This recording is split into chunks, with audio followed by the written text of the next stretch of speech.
Hi students.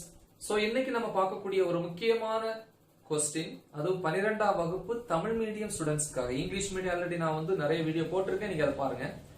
So இது வந்து 2ஆம் பாடம், அதாவது மின்னோட்டவியல்ல வரக்கூடிய ஒரு முக்கியமான வினா, கார்பன் மின்தடையாக்கிகள்.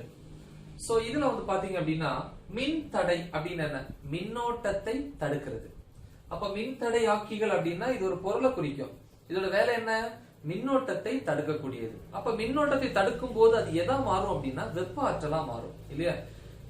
எக்ஸாம்பிள், எப்படி வந்து ஒரு மின் சுற்றுல வந்து மின்தடையாக்கிகளை பயன்படுத்துறோமோ அதே மாதிரி நம்ம உடம்புலயும் மின்தடை இருக்கு. அதுக்கு பேர் தான் வந்து இம்யூனிட்டி பவர், நோய் எதிர்ப்பு சக்தின்னு சொல்லுவோம். நம்ம உடம்புல வரக்கூடிய நோய்களை வந்து தடுத்து வெப்ப ஆற்றலை வெளியேற்றுது. ஒரு காய்ச்சல் வருது அப்படின்னா நம்மளுடைய இம்யூனிட்டி பவரை வந்து என்ன பண்ணும்? மெடிசின் கொடுத்து நம்மளுடைய நோய் எதிர்ப்பு சக்தி அதிகரிக்கிறோம். அப்ப என்ன ஆகும்னா அந்த காய்ச்சல் வந்து ஹீட் ஃபார்ம்ல வெளியே போயிடும், உடம்பெல்லாம் அப்ப வியர்க்க ஆரம்பிக்கும் காய்ச்சல் சரியாகும் போது. அதே மாதிரி ஒரு மின் சுற்றுல பாயக்கூடிய மின்னோட்டம் தான் அதுக்கு வந்து என்னது? நோய். அப்ப அந்த மின்னோட்டத்தை அதை தடுத்து வெப்ப ஆற்றலை வெளியேற்றுது. அப்ப ஒவ்வொரு பொருட்களுக்கும் என்ன இருக்கு? நோய் எதிர்ப்பு சக்தி, இம்யூனிட்டி பவர் இருக்கு. அதுதான் மின்தடை. இது உயிருள்ள பொருட்கள் அப்படின்னா நோய் எதிர்ப்பு சக்திங்கிற வேர்டை யூஸ் பண்ணுவோம். உயிரற்ற பொருட்கள் அப்படின்னா எதை யூஸ் பண்ணுவோம் அப்படின்னா மின்தடைங்கிற வேர்டை யூஸ் பண்ணுவோம். சரி, இது எங்க சார் யூஸ் ஆகுது அப்படின்னு பாத்தீங்கன்னா நிறைய இடங்கள்ல இருக்கு. இப்ப நீங்க ட்ரெஸ் அயன் பண்றீங்க, அயன் பாக்ஸ். அந்த அயன் பாக்ஸ்ல வந்து மின்னோட்டம் பாயுது, ஆனா நமக்கு மின்னோட்டம் தேவை கிடையாது. அதுல இருந்து வரக்கூடிய வெப்பம் தான் தேவை, வெப்ப ஆற்றல். அப்ப எப்படி வெப்ப ஆற்றலை மாத்துது அப்படின்னா, உள்ள நீ பயன்படுத்தக்கூடிய அந்த சுருள் இருக்கு இல்லையா, அந்த சுருள் இல்லையா, காயில் அப்படின்னு சொல்லுவோம், அதனுடைய மின்தடை மதிப்பு அதிகமா இருக்கணும். இப்ப மின்தடையன் மதிப்பு அதிகமா இருந்துச்சுன்னா இல்லையா, தன் மின்தடையன் அப்படின்னு சொல்லுவாங்க, அதனுடைய மதிப்பு அதிகமா இருந்துச்சு அப்படின்னா அது என்ன பண்ணும்? வரக்கூடிய மின்னோட்டத்தை வெப்ப ஆற்றலா வெளியேற்றும்.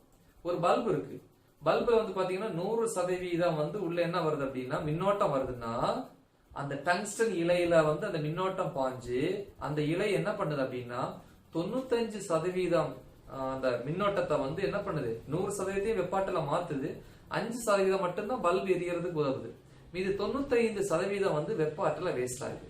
ரொட்டி சுடுறீங்க, ரொட்டி சுடக்கூடிய அடுப்புல வந்து வெப்ப ஆற்றலை வச்சுதான் நம்ம அந்த ரொட்டியை சுடுறோம். ஆனா மின்னோட்டம் கொடுக்குறீங்க, கரண்ட். அப்ப மின்னோட்டத்தை என்ன பண்ணுது? வெப்ப ஆற்றலா மாத்துது. அப்படின்னா அந்த ரொட்டி சுடக்கூடிய அடுப்புல பயன்படுத்தக்கூடிய அந்த காயிலுடைய மின்தடை மதிப்பு அதிகமா இருக்கும். இப்படி நிறைய இடங்கள் அதை யூஸ் பண்ணலாம். அதே மாதிரி ஒரு மின் சுற்றுல எதுக்கு பயன்படுத்துறாங்க அப்படின்னா, அளவுக்கு அதிகமான மின்னோட்டம் நோய் இல்லையா வரும்போது அது அந்த மின் சுற்று பாதிப்படையாம இருக்கணும் அப்படின்னா வரக்கூடிய மின்னோட்டத்தை என்ன பண்ணணும்? தடுக்கணும். ஏன்னா ஷார்ட் சர்க்கியூட் ஆகும் எங்கேயாவது ஒரு இடத்துல இல்லையா, தவறான இணைப்புகள் கொடுக்கும்போது இந்த மாதிரி பிரச்சனைகள் வரும். அப்ப அந்த மின்தடையாக்கிகளை நீங்க பயன்படுத்தினீங்க அப்படின்னா கண்டிப்பா என்ன பண்ணலாம்? அந்த மின் சுற்றை பாதிப்படையாம பாதுகாக்கலாம். சரி, இப்படி நிறைய விஷயங்கள் சொல்லலாம். சரி சார், பழைய காலத்துல வந்து பாத்தீங்க அப்படின்னா இந்த மின்தடையாக்கிகள் எந்த மாதிரியான மின்தடையாக்கிகளை பயன்படுத்துறாங்க அப்படின்னா கம்பி சுற்றப்பட்ட மின்தடையாக்கிகள் இல்லையா. சோ இந்த மாதிரி சுத்தி வச்சிருப்போம், இல்ல அப்படின்னா இந்த மாதிரி சுத்தி வச்சிருப்பாங்க. இன்னைக்கு கம்பி சுற்றப்பட்டதை நம்ம பயன்படுத்துறோம், ஆய்வகங்கள்ல பயன்படுத்துறீங்க இல்லையா. அதான் மின்தடை மாற்றி ரியோஸ்டேட், அதுல வந்து கம்பி சுத்தி இருப்பாங்க இல்லையா. சோ அந்த மாதிரி அது அளவுல பெருசா இருக்கும்.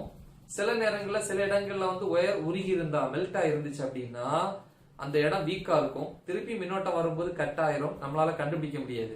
சோ இப்படி நிறைய பிரச்சனைகள் இருக்கு. கையாளுறது கஷ்டம், நுட்பத்தன்மை குறைவா இருக்கும், விலையும் அதிகம். தாமரை கம்பியை பயன்படுத்தினாங்க முன்னாடி. தாமரை கம்பி வந்து பாத்தீங்கன்னா நல்ல ரேட்டு, அதிக காசு, காப்பர் வயர்னு சொல்லுவோம். வீடுகள்ல வந்து எல்லா வீடுகள்லயும் அது ஒயரிங் யூஸ் பண்ணவே மாட்டாங்க.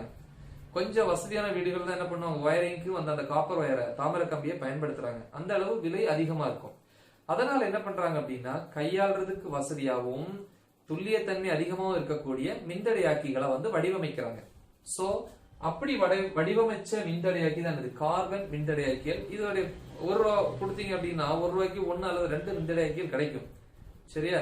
அந்த மாதிரி விலை குறைவா இருக்கக்கூடியதுதான் இது கார்பன் மின்தடையாக்கிகள். இது எப்படி இருக்கும் அப்படின்னா, நம்ம எக்ஸசைஸ் பண்றதுக்கு என்ன பண்ணுவீங்க?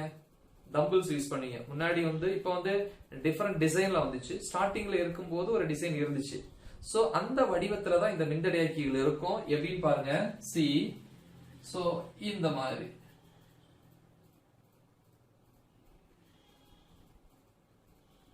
இந்த மாதிரி இருக்கும். ஓகே, இதுல 2 சைடும் 2 கம்பி கொடுத்திருப்பாங்க. ஓகே, சோ இதனுடைய உள்ளகம் இந்த இருக்கு இல்லையா, இந்த பகுதி வந்து பாத்தீங்க அப்படின்னா இது வந்து பீங்கான் உள்ளகம்னு சொல்லுவாங்க. பீங்கான் பாத்திருப்பீங்க இல்லையா.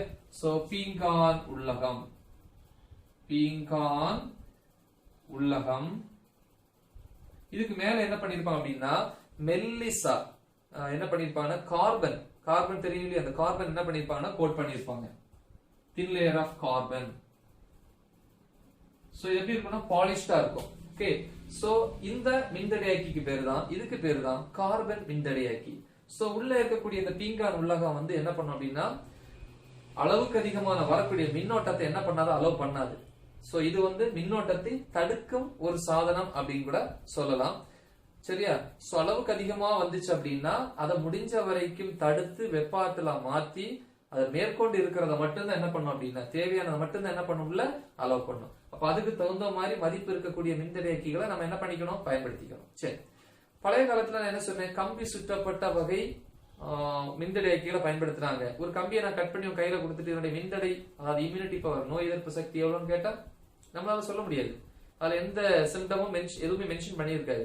ஆனா இந்த மாதிரியான மின்தடையாக்கிகளை பயன்படுத்தினீங்கன்னா கண்டிப்பா அதனுடைய மதிப்பை நாம தெரிஞ்சுக்கலாம். சோ என்ன கொடுத்திருப்பான் அப்படின்னா இதுல ஒரு முனையில வந்து பாத்தீங்கன்னா 3 நிறவளையங்கள் கொடுத்திருப்பாங்க. சோ இந்த 3 நிறவளையங்கள் தான் என்ன பண்ணுது அப்படின்னா இந்த மின்தடையாக்கியினுடைய மதிப்பை சொல்லக்கூடியது. அடுத்து மறுமுனையில வந்து பாத்தீங்கன்னா ஒரு நிறவளையம் இருக்கும், சில நேரங்களில் நிறவளையம் இல்லாம இருக்கும். அது எதை குறிக்கும் அப்படின்னா மாறுபாட்டு வீதம். அப்படின்னா இந்த மின்தடையின் மதிப்புல இருந்து எவ்வளவு அதிகமாகுது இல்ல எவ்வளவு குறைவா இருக்கு அப்படிங்கறத நம்ம கண்டுபிடிக்கலாம். சரியா? சோ இது வந்து மதிப்பு கண்டுபிடிக்கிறதுக்கு எப்படி சார் கண்டுபிடிக்கிறது, அந்த நிறங்களை வச்சு. அந்த நிறங்களுக்கு ஒரு சின்ன ஒரு ஃபார்முலா மாதிரி ஒண்ணு இருக்கு, வெரி சிம்பிள். எப்படி சொல்லுவாங்க, ஷார்ட்டா சொல்லுவாங்க, B B Roy Great Britain very good wife. B B Roy Great Britain very good wife. So உங்களுக்கு வந்து ஈஸியா மைண்ட்ல புரிஞ்சுக்க வசதியா இருக்கும். B B Roy Great Britain very good wife or white, எப்படி வேணா சொல்லலாம். பி என்னன்னா பிளாக், தமிழ்ல கருமை. கருமை. இந்த பீனா என்னது, பிரவுன், பழுப்பு. பழுப்பு. சரியா? இது ரெட், ரெட்னா சிவப்பு, ஓனா ஆரஞ்சு இல்லையா, ஒய்னா எல்லோ, மஞ்சள். ஜீனா என்னது, கிரேன்னு சொல்லுவோம், தமிழ்ல சாம்பல், சாம்பல் கலர் இல்லையா. சரி, இது பீனா என்னது, ப்ளூ, ப்ளூனா என்னது நீலம். பீனா என்ன, வயலட், தமிழ்ல ஊதா. ஜீன் என்ன அப்படின்னா கிரீன், கிரீன் என்னது பச்சை. W என்னது ஒயிட், ஒயிட் என்னது வெள்ளை. சோ இங்கதான் பச்சை வரும், சாரி பச்சை. இதுதான் கிரீன், இது கிரே. அப்படின்னா என்னது சாம்பல். இனி இதனுடைய மதிப்பை பார்ப்போம். கருமை அப்படின்னா மதிப்பு 0, 1, 2, 3, 4, 5, 6, 7, 8, 9. இதை வச்சு சொல்ல போறேன். இப்ப முதல் கலர் என்ன எடுத்துக்கலாம், இது ஒரு கலர் கொடுத்துப்போமா. இதனுடைய கலர் வந்து சிவப்பு எடுத்துக்கலாம், சிவப்பு, ரெட். ரெண்டாவது கலரு ஆரஞ்சு, மூணாவது ஆரஞ்சுன்னு வச்சுக்கோமே. இது எப்படி எடுத்துக்கணும்னா முதல் 2 கலரும் எதை குறிக்கும் அப்படின்னா முக்கிய எண்ணுருக்கள். முதல் 2 கலர் எதை குறிக்கும், முக்கிய எண்ணுருக்கள் இல்லையா. மூணாவது உள்ளது அப்படின்னா 10 நடுக்குல வரும், 10 நடுக்கு. இப்ப எக்ஸாம்பிள் எப்படி பாப்போமா. இப்ப ஒரு கடையில உங்க அம்மா என்ன சொல்றாங்க, ஏ தம்பி போய் கேஜி ரைஸ் வாங்கிட்டு வாடா அப்படின்னு சொல்றோம். அப்ப அந்த இடத்துல கேஜிக்கு மதிப்பு கிடையாது, கேனா கிலோ, 1000 கிராம் இல்லையா. அந்த இடத்துல அப்ப அந்த வார்த்தைக்கு மதிப்பு கிடையாது. அப்ப என்ன கேட்போம் நின்னு அப்படின்னா கேஜி அரிசியா எத்தனை கேஜின்னு கேட்போம். அந்த எத்தனைன்னு சொல்றாங்க இல்லையா, 1 கேஜி ஆர் 2 கேஜி, அந்த நம்பருக்கு அந்த இடத்துல மதிப்பு அதிகம். அதான் முக்கிய எண்ணுருக்கள் அப்படின்னு சொல்லுவோம், முக்கியமான நம்பர் அந்த இடத்துல.